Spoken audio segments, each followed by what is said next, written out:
Morning, everyone. Thanks for having us, to the dialogue, to Brownie and to everyone in the room. It's nice to be back in a room, seeing faces and having a couple of little cheeky handshakes in the corner without anyone watching. It's quite nice. And there's some familiar faces in the room as well. I'm joined by a friend of mine and a combatant sometimes, the Transport Minister, Andrew Constance. Minister, you've had a pretty big 12 months. It started off this time last year with the fires tearing through your neck of the woods, and you yourself were a national figure. I want to start on a human level. How's that been for you, straight off the back of that and then into the pandemic? Not fun. I think it's the best way to describe it. And thank you to many of you in the room, because I know certainly the way in which the business community in Sydney supported good country people who were going through merry hell was important. So, look, this time last year, it's hard to believe. We were living every day for the best part of a month and a half with the firestorms on the ranges, and then of course they came through the coast on New Year's Eve and took lives and took close to 1,000 homes in my local patch. So it's fair to say there's a few forgotten Australians at this point in time, people who are living in shipping containers on their blocks, and you know, it's tough, it's really tough. So we've got a long way to go, and of course with an event like this it changes you forever. I've made some pretty strong comments in relation to what we've got to do to try and stop firestorms happening again, particularly when it comes to the fragmentation and wasted energy in this country, debating each other on whether climate change exists or not. It does, it's real. I've survived a major global event myself personally, having been right in the heart of it. Pyrocumulus firestorms are not places to go and be, let me tell you. So we've got to do everything we can to stop the infighting in this country and get on with it, which is what we're doing, particularly with transport and energy. It's very pleasing to be part of a process only the other day with the department to go out and say we're going to electrify the state's bus fleet and stop diesel particulates poisoning our kids and harming our environment. On the pandemic, I think the way the New South Wales government and the Commonwealth has handled this will shape Australia, and specifically Sydney, as a competitive force in our region, but more broadly across the world for the next 5 years. If we were in the Northern Hemisphere, the UK, the US, we wouldn't be sitting here, we'd be in lockdown. I've got a friend in LA at the moment, she hasn't sent her kids to school all year. Do you think that, or have you had a chance to reflect on the efforts that you as the New South Wales government has done and as a senior minister, and how you've placed Sydney as potentially a competitive force over the next 2 to 5 years? Look, I think it's fair to say, and I must really pay tribute to Gladys Berejiklian, Kerry Chant, Brad Hazzard in particular. I mean, what they've done for us all, you know, in the history books, we will look back and actually reflect on it. I don't think we don't have time to reflect at the moment.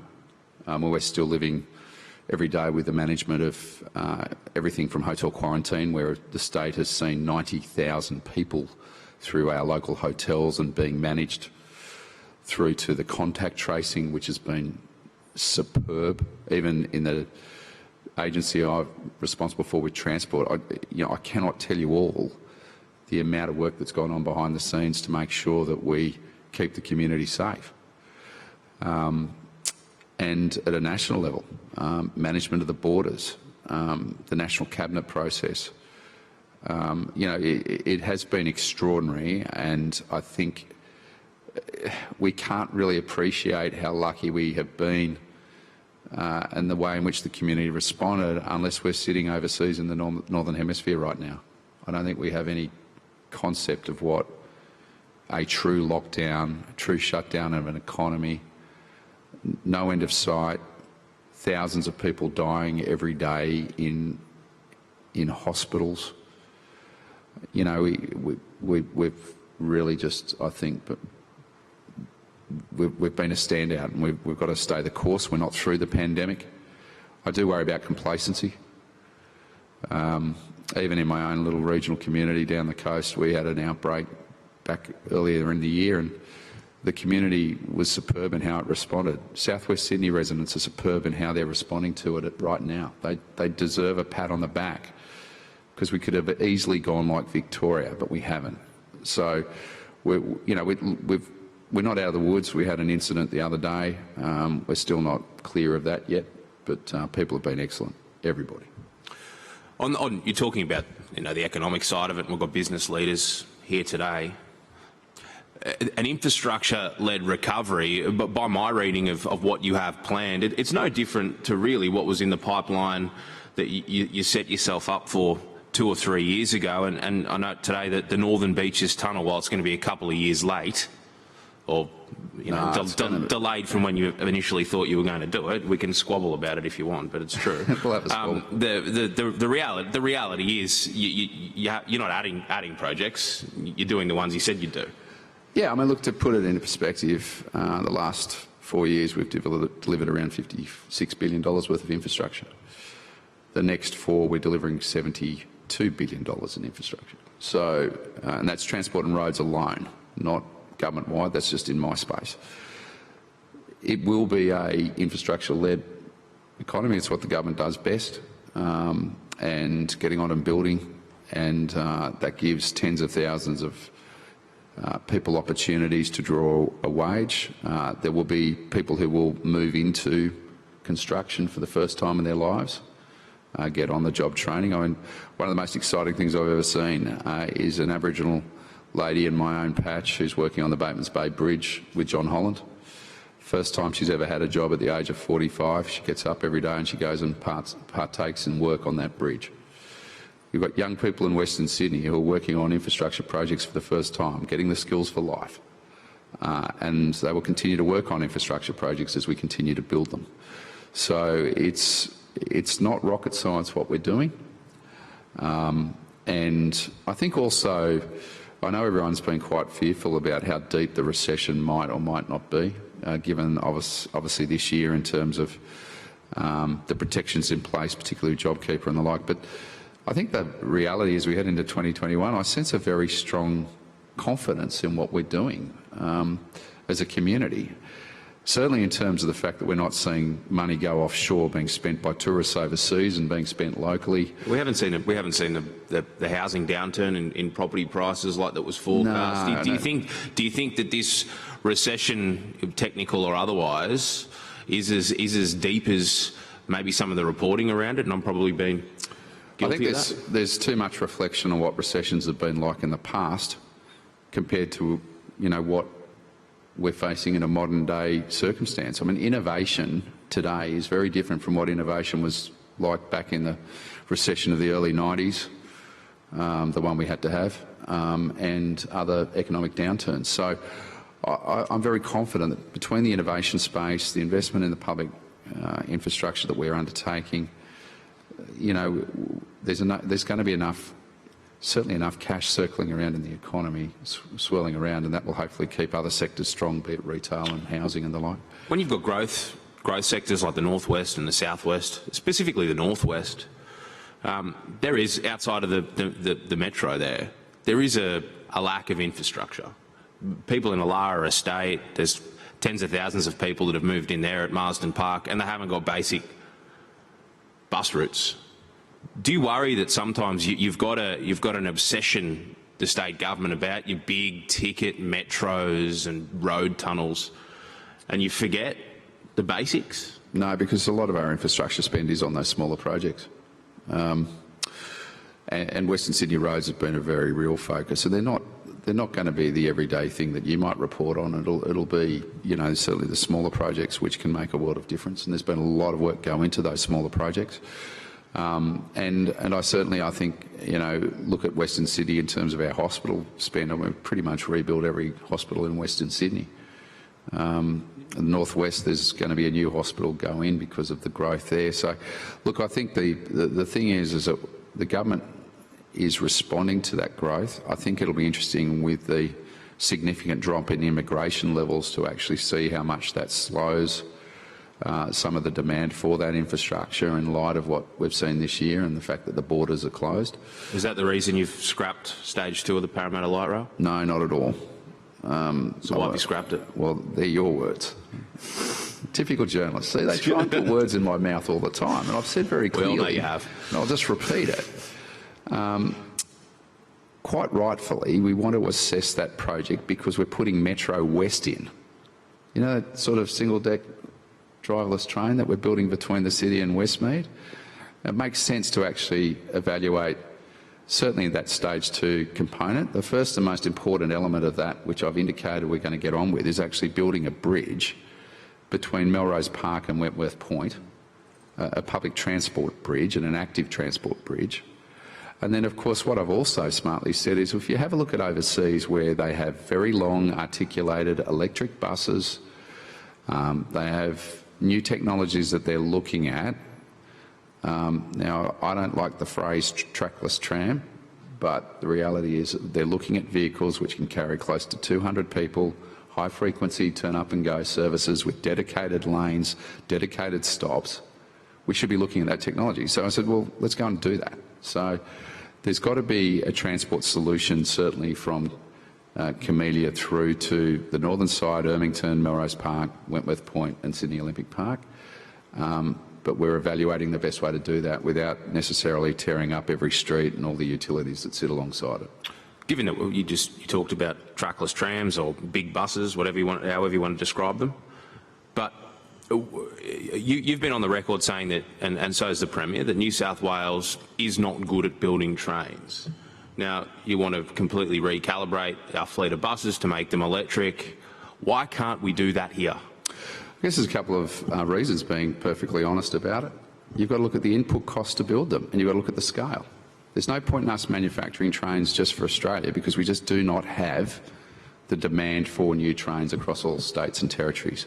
If there's any failing in terms of our manufacturing when it comes to trains, it's the fact that the states go off and procure trains separately to the other states. So what we're trying to do at a national level through the Transport Infrastructure Council, and I've asked Michael McCormack and all these things, we should be evaluating what the train requirements will be over the next 15 to 20 years to see what certainty we can bring into manufacturing in this regard. But look at Maryborough in Queensland and the Palaszczuk government, for all their failings. I've been highly critical of the Queensland Premier, but for all her failings, she set up a manufacturing hub in Maryborough that has completely reinvigorated that town. Yep.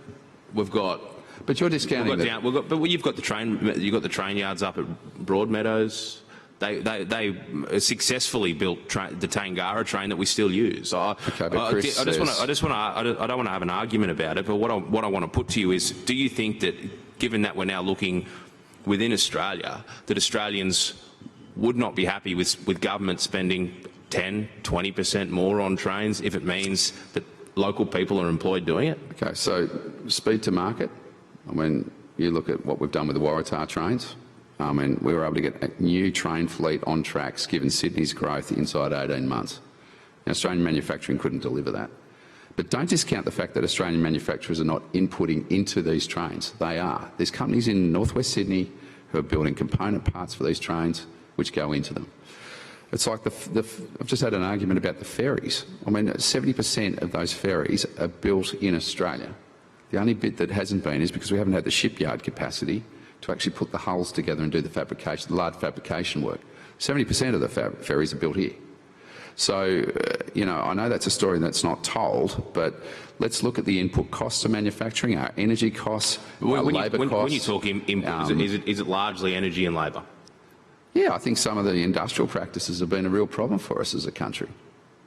And therefore it's very hard for someone like me to justify spending an extra $750 million on a train procurement and taking an extra 2 to 3 years, knowing that the manufacturing plant will only have the jobs for a very set time, and then you've got to wind it back and take those jobs off. So what I'd say is, more broadly, we've got to support our manufacturing industry. We do have a great manufacturing industry here. We don't celebrate it enough. We don't look at what they're already achieving.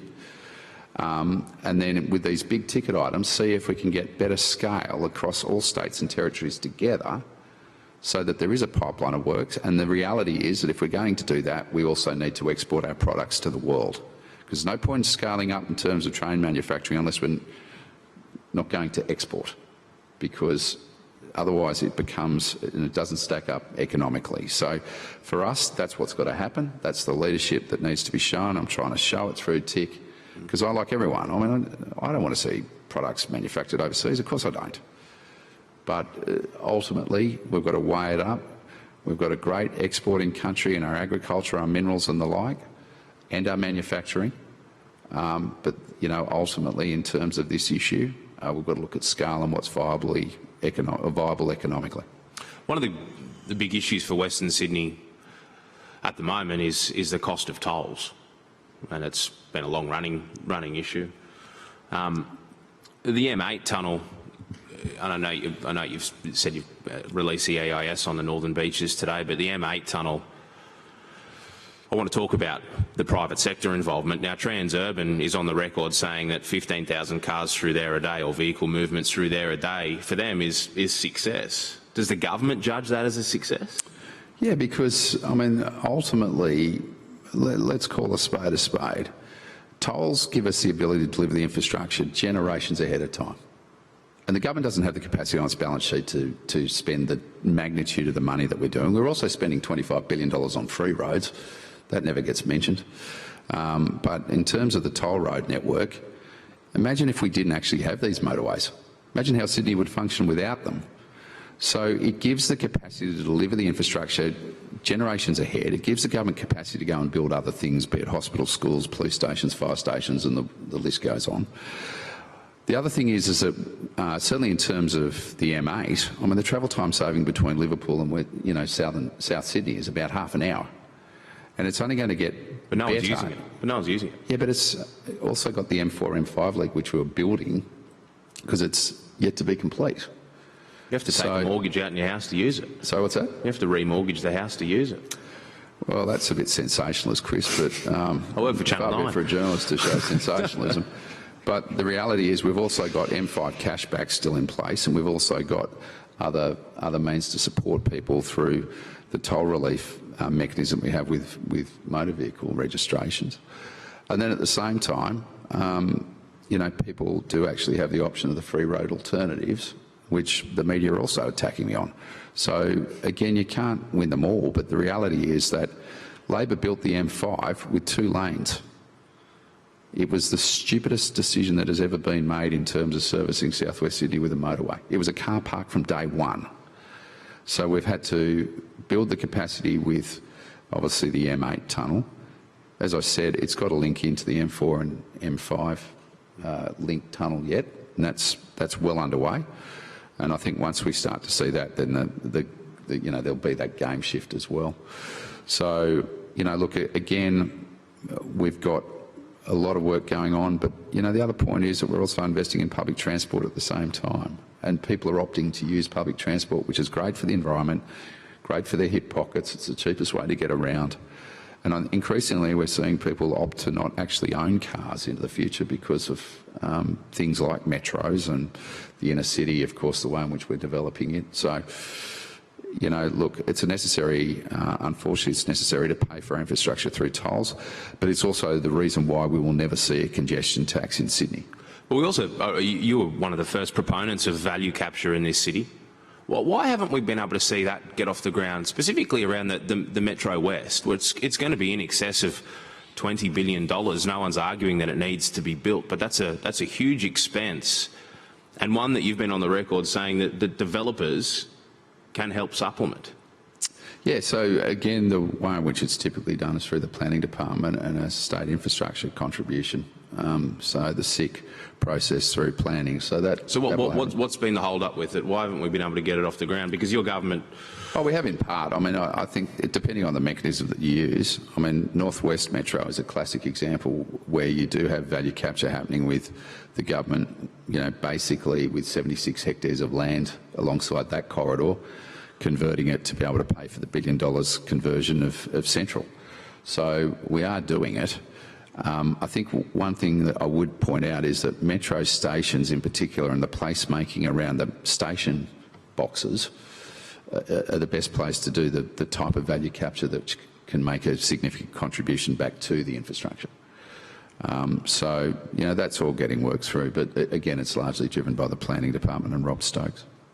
Are you confident it can happen? Yeah. In terms of Metro West? whether it's happening. No, will it happen with Metro West? Value capture? Yes. Yeah, I think there's a capacity to absolutely put it in. But again, it's got to be very much around the stations. We don't want to apply, as we're seeing with Crossrail in the UK, a betterment levy. I'm adverse to that. What we're talking about clearly is if there's going to be a very significant value uplift and profit play in terms of the infrastructure being close to apartments and the like, that's where you want to be able to share in that value uplift. And it allows us to build more infrastructure because we should be recycling that capital back into more infrastructure. So that's really important.